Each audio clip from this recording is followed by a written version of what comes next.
Hello friends, welcome to my YouTube channel excellent study point.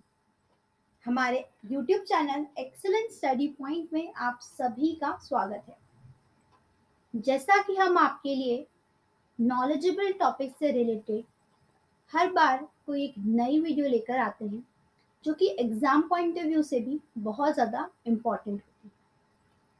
तो आज हम science and technology से related एक टॉपिक पर डिस्कस करेंगे यहाँ पर, जो कि है डार्क वेब या फिर डार्क नेट कह सकते हैं उसे। अब ये डार्क वेब या डार्क नेट एक्चुअल में होता क्या है, क्यों इसका इस्तेमाल किया जा रहा है आजकल, और इसका इस्तेमाल करने से किस तरीके से यहाँ पर कई बुरे कामों को अंजाम दिया जाता है। क्यों ये गैर कानूनी है डार्क वेब, ये सभी हम आज की हमारी इस वीडियो में डिस्कस करेंगे। लेकिन उससे पहले, अगर अभी तक आपने हमारे चैनल एक्सीलेंट स्टडी पॉइंट को सब्सक्राइब नहीं किया है तो हमारे चैनल को सब्सक्राइब ज़रूर करें, ताकि आपको हमारी वीडियो से जुड़ी सभी लेटेस्ट अपडेट मिलती रहे। डार्क वेब या डार्क नेट इंटरनेट का एक ऐसा हिस्सा होता है जिसे कि किसी भी सर्च इंजन जैसे कि गूगल, याहू, बिंग, इंडेक्स आदि में नहीं किया जाता। डार्क वेब इंटरनेट का वो हिस्सा है जो कि डीप वेब में होता है, जिसमें कि सभी गैर कानूनी काम किए जाते हैं। अब यहाँ पर सभी प्रकार के गैर कानूनी काम तो किए ही जाते हैं, ये बेहद खतरनाक भी है। सरफेस वेब पर होने वाला काम पूरे इंटरनेट का महज 4% हिस्सा है, जबकि 96% काम डीप वेब पर होते हैं। लेकिन डीप वेब पर होने वाले सभी काम गैर कानूनी नहीं होते, ये भी एक बात है। सबसे पहले तो व्हाट इज डार्क वेब और डार्क नेट, तो हमने जान ही लिया कि ये अभी हमने समझा कि भाई डार्क नेट या डार्क वेब वो हिस्सा होता है जिसे कि किसी भी सर्च इंजन कैसे कौन कौन से होते हैं, गूगल है, याहू है, बिंग, इन पर नहीं किया जाता। इसके लिए यहाँ पर अलग से डार्क वेब का इस्तेमाल किया जाता है, उस पर ये किया जाता है। सिंपल सर्च इंजन पर ये नहीं चलता। ये एक नॉन स्टैंडर्ड कम्युनिकेशन प्रोटोकॉल है जिसे गवर्नमेंट अथॉरिटी जो है वो एक्सेसिबल नहीं मानती है। Surface web versus deep web versus dark web.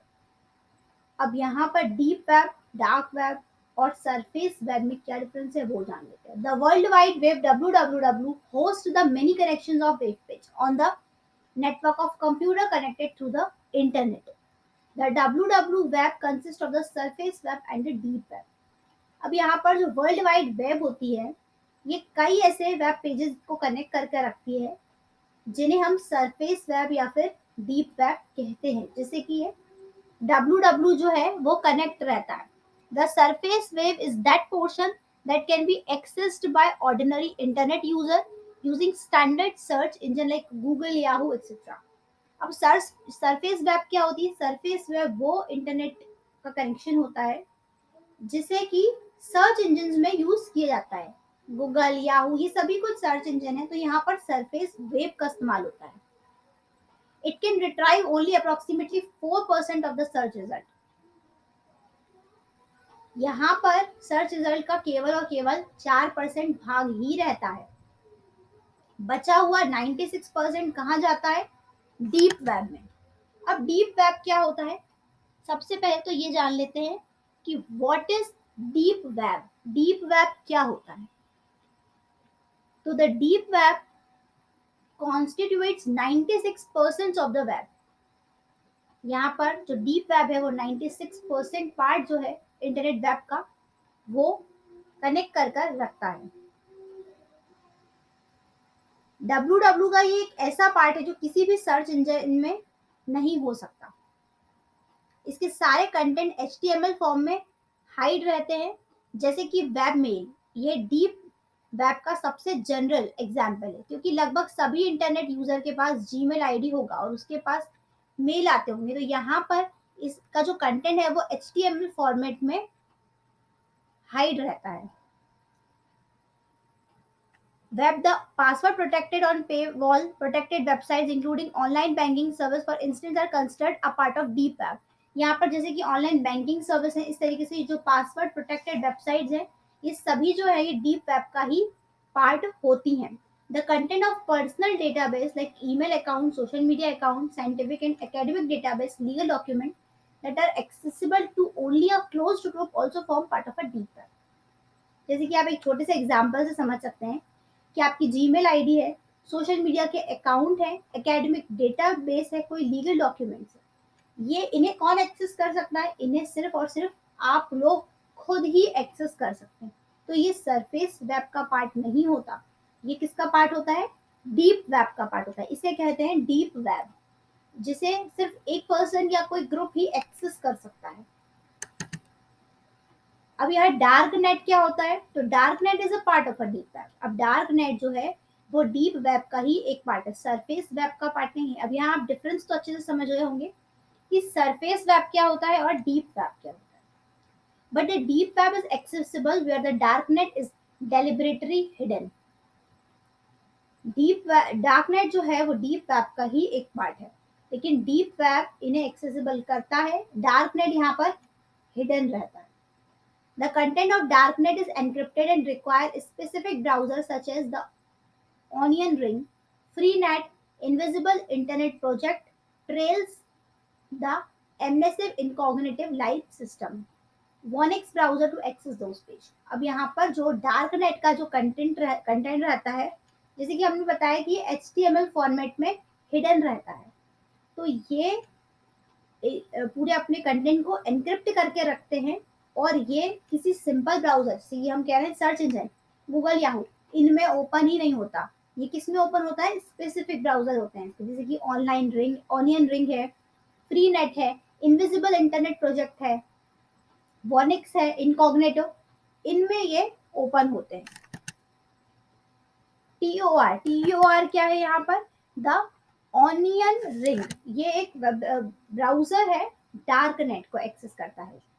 इसे डेवलप किया था United states naval research laboratory द्वारा. क्यों क्यों इसको डेवलप किया गया था? क्योंकि इसका उद्देश्य ये था कि जो यूएस इंटेलिजेंस कम्युनिकेशन है उसको प्रोटेक्ट करना. It is termed so as the traffic from the browser created several layers like those of an online onion before reaching the destination site. यहाँ पर यूएस इंटेलिजेंस कम्युनिकेशन जो है उसको protect करने के लिए यहाँ यूनाइटेड स्टेट ने इसका डेवलपमेंट किया था, इस ब्राउजर को क्रिएट किया गया था ताकि जो ट्रैफिक है उस ब्राउजर में वो यहाँ रिड्यूस हो सके, साइट तक पहुंचने के लिए, डेस्टिनेशन साइट तक पहुंचने के लिए जो यहाँ पर ट्रैफिक है उसे रिड्यूस की जा सके. TOR is also used for legitimate purpose like secure and sensitive communication relating to medical ailments, helping laws of enforcement, official track down criminals and assisting cyber security professionals to conduct security testing on the network securely. ये जो दी onion वाला browser है, इसको केवल और केवल सिर्फ गलत चीजों के लिए यूज नहीं किया जाता, इसे गलत चीजों के लिए यूज किया ही नहीं जाता, क्योंकि यहाँ पर इसे यूएस इंटेलिजेंस द्वारा अपने कम्युनिकेशन सिस्टम को प्रोटेक्ट करने के लिए बनाया गया था. तो इसको इस्तेमाल कई जगह किया जाता है, पर आजकल क्या है कि जैसा कि सुना होगा कि यहाँ डेटा हैक हो जाता है, तो यहाँ लोग वेबसाइट्स को हैक कर लेते हैं. बाकी इसका इस्तेमाल यहाँ सिक्योरिटी पर्पस के लिए मेनली किया जाता है कि लोग अपनी वेबसाइट्स को सिक्योर करने के लिए, या फिर जो लॉ एनफोर्समेंट्स हैं उनकी मदद के लिए साइबर सिक्योरिटी प्रोफेशनल्स जो हैं वो अपने नेटवर्क को सिक्योर करने के लिए इसका इस्तेमाल करते हैं. The exploitation of the dark web, यानी कि कहने का सिंपल सा माध्यम ये है कि भाई डार्क वेब जो है वो ऐसा नहीं है कि वो गलत है, वो एक अलग तरह का ब्राउजर है जो कि डिफरेंट साइट्स को यहाँ पर सिक्योर करने के लिए इस्तेमाल किया जाता है, लेकिन उसका यहाँ गलत इस्तेमाल लोगों द्वारा किया जा रहा है. किस तरीके से उसका एक्सप्लॉयटेशन हो रहा है? The dark web has turn into the site of illegal transaction. अब उस डार्क वेब को यहाँ पर इलीगल ट्रांजैक्शन के लिए एक साइट बना ली गई है, जिस तरीके से साइबर स्पेस है. अब यहाँ पर since Anonymizers on the dark web make it difficult to track web patterns such as browsing history, locations. They are misused by criminals to hide their identities and carry out illegal activities. जैसा कि dark web जो है वो किसी की identity नहीं बताता, किसी भी पेज को वो हर पेज को एनक्रिप्ट करके रखता है HTML फॉर्मेट में। तो यहाँ पर जो क्रिमिनल्स हैं उनकी आइडेंटिटी को भी वो हाइड कर लेता है। तो यहाँ पर कई इलीगल एक्टिविटीज होती हैं। साधारण भाषा में इसीलिए इसे कहा जाता है कि ये गैर कानूनी चीजों को करने का एक माध्यम कहा गया है। The dark web market silk road was the first modern darknet market known for selling illegal drugs. अब यहाँ पर जो सिल्क रोड है, सिल्क रोड नाम का एक डार्क वेब मार्केट है। ये पहला ऐसा मॉडर्न डार्कनेट मार्केट है जो कि यहाँ पर इलीगल ड्रग्स को सेल करता है। तो यहाँ पर इलीगल चीजें सेल की जा रही है। This was taken down in 2013। 2013 में इसका इस्तेमाल शुरू किया गया था अक्रॉस द वर्ल्ड। पूरे वर्ल्ड में ये ऑनलाइन डार्क मार्केट चलाया जाता है। कई weapons, credit card data, malware distributed, denial of service, stolen data. यानी यहाँ से शिकायतें आती हैं कि यहाँ पर वो क्रेडिट कार्ड का डेटा जो है उसको भी हैक कर लेते हैं। इसके अलावा बहुत सा इंपॉर्टेंट डेटा भी यहाँ से स्टोर कर लिया जाता है। तो इस तरह इसका गलत इस्तेमाल किया जा रहा है। किस तरीके से अब क्रिमिनल और टेररिस्ट एक्टिविटीज भी इसकी वजह से बढ़ रही हैं, क्योंकि यहाँ पर कुछ गुमनाम लोग जो हैं वो यहाँ पर चैट करते हैं, कम्युनिकेट करते हैं, लेकिन उनकी रियल आइडेंटिटी हमें नहीं पता होती है। तो ये एक प्लेटफॉर्म बन गया है प्लानिंग करने के लिए, डिफरेंट क्रिमिनल और टेररिस्ट एक्टिविटीज को परफॉर्म करने के लिए डार्क नेट जो है वो एक प्लेटफॉर्म बना लिया है उन्होंने। इसके अलावा ड्रग ट्रैफिकिंग के लिए भी यहाँ 2021 मार्च में the world health organization warned people against the sales of counterfeit कोविड-19 vaccine particularly on the dark web. अब यहाँ पर 2021 मार्च में जो वर्ल्ड हेल्थ ऑर्गेनाइजेशन था उसने यहाँ पीपल्स को वार्न किया था कि किसी भी तरीके से कि डार्क वेब के जरिए कोविड-19 वैक्सीन को यहाँ पर सेल नहीं किया जाएगा, क्योंकि यहाँ कोविड-19 वैक्सीन की जगह पर फेक वैक्सीन बनाकर इस डार्क वेब पर सेल करी जा रही थी। तो ये गलत तरीका था। तो यहाँ पर वर्ल्ड हेल्थ ऑर्गेनाइजेशन ने वार्न भी किया पीपल्स को कि ये ऐसा नहीं किया जाएगा, नहीं तो इसे क्राइम कंसिडर किया जाएगा। कई इलीगल एक्टिविटीज जैसे कि मनी लॉन्ड्रिंग है, ड्रग ट्रैफिकिंग है, टेररिज्म फाइनेंसिंग है, crypto currencies on the dark web. Crypto currencies को तो यहाँ लिंक किया जा रहा है डार्क वेब के जरिए, तो इसके जरिए कई इलीगल एक्टिविटीज परफॉर्म की जाती हैं। Challenges to regulate the dark web. अब यहाँ पर डार्क वेब को लेकर क्या क्या चैलेंजेस हैं?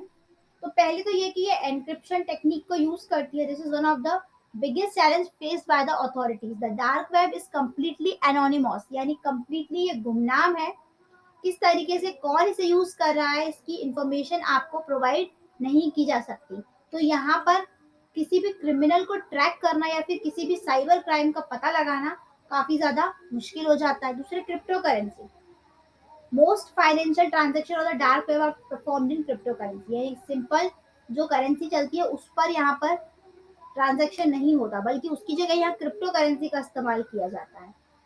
The technology of cryptocurrency called the blockchain is a digital ledger of transaction. Blockchain technology के बारे में भी हम डिस्कस करेंगे। तो यहाँ पर मेनली जो क्रिप्टो करेंसी की टेक्नोलॉजी जिसे ब्लॉकचेन कहते हैं उसका यहाँ पर इस्तेमाल किया जा रहा है। It records information in a way that makes it difficult और इम्पॉसिबल टू मॉडिफाई और हैक द सिस्टम। वैसे तो यहाँ पर ये जो ब्लॉकचेन टेक्नोलॉजी है इसके जरिए ये पूरा रिकॉर्ड रखता है इंफॉर्मेशन का, तो किसी भी तरीके से सिस्टम को हैक करना या मॉडिफाई करना बहुत ही ज्यादा मुश्किल हो जाता है। बिटकॉइन ट्रांजैक्शन यहाँ पर चलता है।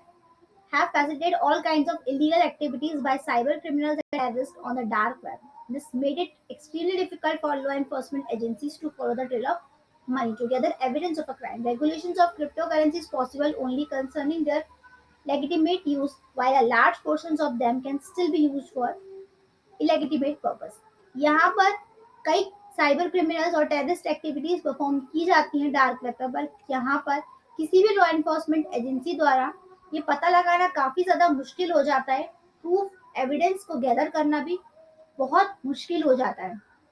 जिस तरीके से यहाँ क्रिप्टो करेंसी का इस्तेमाल होता है तो यहाँ पे कोई इंफॉर्मेशन नहीं मिल पाती और यहाँ इलीगल चीजें परफॉर्म की जाती हैं। The dark web is a complete environment having both benefits and disadvantages based on whether it is utilized or exploited by the user. हम ये नहीं कह सकते पूर्णतः कि जो डार्क वेब है ये एक बहुत ही बुरी चीज है या बुरा वेब ब्राउजर है, ऐसा नहीं कह सकते, क्योंकि हम जानते हैं कि टेक्नोलॉजी कोई सी भी हो लेकिन उसमें एडवांटेजेस है तो डिसएडवांटेजेस भी होंगे। अगर वो हमारे लिए लाभकारी है तो कहीं ना कहीं वो हमारे लिए हानिकारक भी सिद्ध होती है। लेकिन ये डिपेंड करता है कि आप उसे किस तरीके से यूज करें, आप उसका यूज कर रहे हैं या आप उसे एक्सप्लॉइट कर रहे हैं। Darknet helps to protect the right to freedom of information and online privacy of individual. अब यहाँ पर एक अच्छी चीज ये है कि जो जर्नलिस्ट है इसका इस्तेमाल करते हैं तो उनकी ओरिजिनल आइडेंटिटी पता नहीं चलती। कई बार आपकी ऑनलाइन प्राइवेसी को यहाँ पर छुपाया जाता है तो एक तरीके से ये अच्छी बात भी हो जाती है कि यहाँ पर पता नहीं चलता, लेकिन दूसरी ही तरीके से जब लोगों द्वारा इसका गलत इस्तेमाल किया जाता है तो किसी क्रिमिनल के बारे में भी आप इंफॉर्मेशन यहाँ से निकाल नहीं पाएंगे। कोई लॉ एनफोर्समेंट एजेंसी भी होगी, उससे भी आप अप्रोच करेंगे तो उनके लिए भी कई बार यहाँ पर इलीगल एक्टिविटीज का पता लगाना काफी ज्यादा मुश्किल हो जाता है। Cooperation between public and private organization can help in dealing with the new and emerging technologies challenge to the dark web by providing solutions such as new encrypting tools. Law enforcement agencies should actively take the help of sophisticated technologies like artificial intelligence and machine learning. यहाँ पर जो law enforcement agency है ये भी नई नई technologies का इस्तेमाल कर रही हैं, जैसे कि आर्टिफिशियल इंटेलिजेंस है, मशीन लर्निंग है। तो यहाँ पर कई बार पब्लिक और प्राइवेट सेक्टर के बीच जो कॉपरेशन है वो मुश्किल हो जाता है। A specified regulation on the amount of personal data collected by various companies, their automatic deletion after a stipulated period could increase the efficiency of cyber system to secure the data and prevent such incident in future to a large extent. अब यहाँ पर एक specified regulation बनाया जाना चाहिए कि जिस तरीके से जो पर्सनल डेटा है कलेक्ट किया जाता है कंपनीज द्वारा उसे ऑटोमेटिकली डिलीट किया जाए एक समय के बाद। तो यहाँ पर जो साइबर सिस्टम की एफिशिएंसी है वो बनी रहेगी और डेटा भी हमारा सिक्योर रहेगा। The challenges of the trans-border nature of the dark web can be dealt with the sharing intelligence data across different sector agencies and organizations. यहाँ पर जो डेटा यूज किया जाता है उसे कई इंटेलिजेंस एजेंसीज द्वारा अलग अलग सेक्टर में ऑर्गेनाइजेशन द्वारा भी इस्तेमाल किया जाता है। International cooperation in the form of multilateral exchanges through seminar forum and joint capacity building exercises is highly beneficial in this regard. यहाँ पर इंटरनेशनल कॉपरेशन बनाने के लिए भी मल्टी एक्सचेंज फोरम्स में डार्क वेब का इस्तेमाल होता है। तो हम ये कह सकते हैं कि जो डार्क वेब है ये अच्छा भी है और बुरा भी है। कई बार इसका इस्तेमाल गलत तरीके से किया जाता है और कई बार ये काम की चीज भी है लोगों के लिए, क्योंकि यहाँ पर ये डेटा प्रोटेक्ट कर रहा है। इसका प्रयोग हमें सही तरीके से करना है या गलत तरीके से ये हम पर निर्भर करता है। डार्क नेट का उपयोग गैर कानूनी गतिविधि जैसे कि अवैध व्यापार, फोरम और मीडिया एक्सचेंज के लिए, पीडोफाइल और आतंकवादियों के लिए भी किया जाता है। उसी समय पारंपरिक वेबसाइट्स ने अपने उपयोगकर्ताओं के साथ जुड़ने के प्रयासों में टोर ब्राउजर के लिए वैकल्पिक पहुंच बनाई है। तो ऐसी कई चीजें हैं, हम सिर्फ ये नहीं कह सकते कि ये गलत ही है या फिर ये गैर कानूनी चीजें ही करता है। हाँ, ये गवर्नमेंट ऑथोराइज्ड नहीं होता, इसे गवर्नमेंट एक्सेसिबल नहीं मानती है डार्क वेब को, लेकिन फिर भी इसका इस्तेमाल कई जगह किया जा रहा है। तो आई होप डार्क वेब या डार्क नेट से रिलेटेड सभी डाउट्स आपके यहाँ क्लियर हो गए होंगे। फिलहाल के लिए बस इतना ही। अगर आपको हमारी वीडियो पसंद आई हो तो इसे लाइक करें, शेयर करें अपने दोस्तों के साथ और हमारे चैनल एक्सीलेंट स्टडी पॉइंट को सब्सक्राइब करें ताकि आपको हमारी वीडियो से जुड़ी सभी लेटेस्ट अपडेट्स मिलती रहें। अगर आप और किसी टॉपिक पर भी वीडियो देखना चाहते हैं तो हमें कमेंट बॉक्स में कमेंट करके जरूर बताएं। Thank you.